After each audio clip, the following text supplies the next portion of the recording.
Radhe Radhe friends. वैशाख माह महत्व का 11वां अध्याय। राजा मैथिली ने पूछा कि जब कामदेव भस्म हो गया फिर उसकी उत्पत्ति कैसे हुई। शत्रुदेव कहने लगे कि यह कथा स्वामी कार्तिक के जन्म की है जो यश और पुण्य देने वाली है।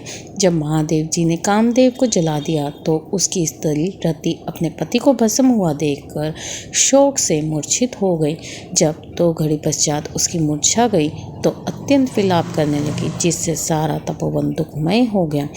जब रति ने चिता में जलकर शरीर त्याग देने का विचार किया और पति के मित्र बसंत को पति की अंतिम क्रिया करने को बुलाया, जब तक वह चिता बना ही रही थी कि बसंत भी आ गया। वह रति को देख अति दुखी हो और रति को समझाने लगा और कहने लगा कि आत्मघात करना उचित नहीं तथा धर्म से विपरीत है।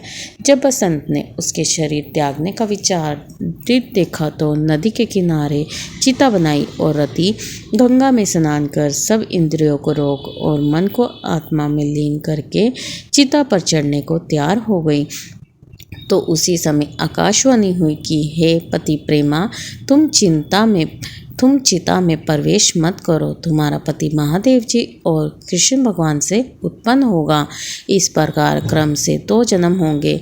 जब दूसरे जन्म में श्री कृष्ण से रुक्मणी के घर में प्रद्युम्न रूप में उत्पन्न होगा, तू ब्रह्मा के श्राप से शंबर नामक राक्षस के घर में निवास करेगी, वहीं तेरा पति प्रद्युम्न तुमको प्राप्त होगा। इतना कहकर आकाशवाणी समाप्त हो गई। और जब रति ने आकाशवाणी सुनी तो उसने चिता में प्रवेश नहीं किया।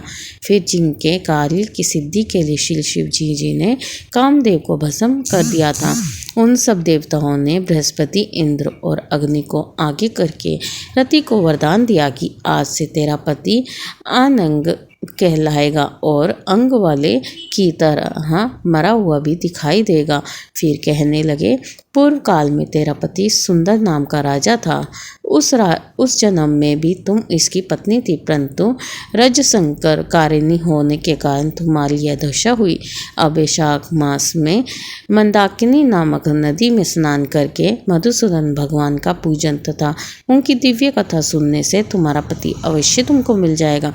रति को इस प्रकार वरदान देकर सब देवता अपने अपने स्थान को चले गए और रति ने भी कलेश से निर्वित होकर मेष की संक्रांति में गंगा स्नान कर पवित्रता से अक्षुनन शयन व्रत को धारण किया।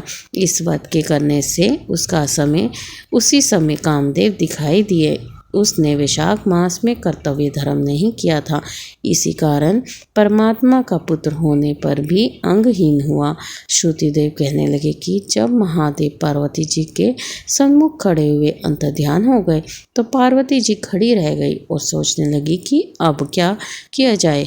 तब उनके पिता हिमाचल उन्हें अपने घर ले गए, परंतु पार्वती जी शिव जी के गुणों पर इतनी मुग्ध हो गई कि उन्होंने अपने मन में ही ठान लिया कि श्री शिव जी ही मेरे पति होंगे। वे अपने माता पिता को समझाने पर भी कुछ विचार कर श्री शिव जी की मूर्ति को अपने मन में धारण करके गंगा तट पर जाकर घोर तप करने लगी। भोजन आदि छोड़कर तप करते करते बड़ी बड़ी जटाएं उनके सिर पर हो गई।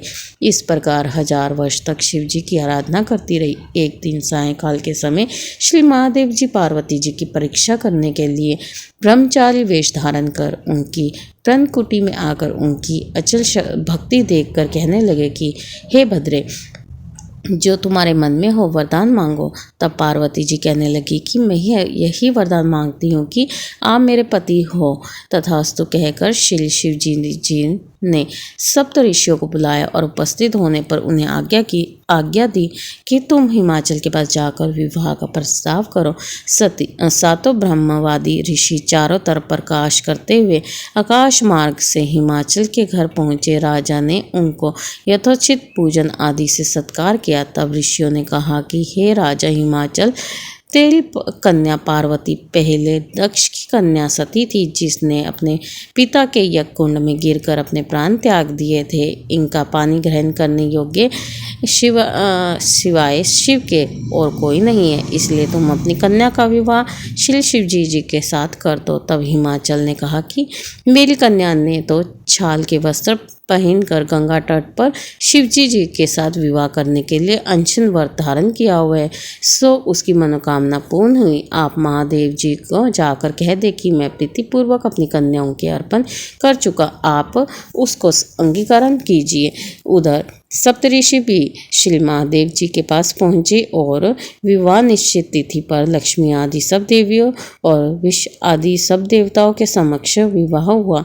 जब शिवजी पार्वती के संग नित्य रमन करते हुए परंतु गर्भ स्थिति न हुई तो देवताओं को अति चिंता हुई और सब इसका कारण को सोचने लगे। फिर विचार कर अग्निदेव को बुलाया और उसको समझाया कि जिस समय महादेव जी रमन कर चुके हों तो तुम उनके सामने चले जाना। पार्वती तुमको देखकर लज्जा के मारे वहां से हट जाएगी और तुम शिवजी जी को अपनी बातों में लगा लेना और शिष्य समान बहुत से प्रश्न करना तथा समय लग जाने पर पार्वती जी की गर्भ स्थिति हो जाएगी। अग्निदेव ने ऐसा ही किया और रमन के समय वहां पहुंच जाने से पार्वती वस्त्रहीन होने के कारण लज्जा के मारे रमन छोड़कर एक तरफ हो गई। शिवजी महाराज को ऐसी अग्निदेव का आना बहुत बुरा लगा और उन्होंने श्राप दिया कि मेरा वीर्य तुम्हारे मुख द्वार से तुम्हारे उदर में ग्रहण कर लिया। और 10 महीने बीत जाने पर उस तेज वीर्य को गंगा जी में डाल दिया। गंगा जी उसको सहन ना कर सकी और उसको सरकंडों में फेंक दिया और वहां पर उसके 6 भाग हो गए। तब ब्रह्मा जी ने 6 कृतिकाओं को भेजा। उन्होंने उन 6 भागों को जोड़ा जिससे 6 मुख और एक अंग ऐसी आकृति का बालक बन गया। वह बहुत दिनों तक उन सरकंडों में ही पड़ा रहा। एक दिन श्री महादेव जी और पार्वती जी बैल पर चढ़े जा रहे थे कि सहसा पार्वती के सतनों से दुग्ध की धारा बहने लगी। तब पार्वती जी ने श्री महादेव जी से इसका कारण पूछा तो श्री महादेव जी बोले, हे देवी, मैं इसका कारण कहता हूँ। देखो, ये पास में ही तुम्हारा पुत्र हुआ है। और फिर महादेव जी ने पिछली सारी कथा पार्वती जी को सुनाई और कहा कि उसी को देखकर तुम्हारे सपनों में दूध आ गया क्योंकि वह तुम्हारा पुत्र है। महादेव जी की यह बात सुनकर पार्वती जी ने उस बालक को उठा लिया और अपनी गोद में बिठाकर उसको अपने सपनों से दूध पिलाने लगी। इस प्रकार पार्वती जी पुत्र स्नेह से मुग्ध होकर उसको कैलाश में ले गई और उसका पालन पोषण करने लगी। श्रुतिदेव जी कहने लगे कि राजन, यह कुमार के जन्म की कथा मैंने तुमसे कही है। राधे राधे। राधे राधे। जय माता दी। आपका दिन शुभ हो, मंगलमय हो।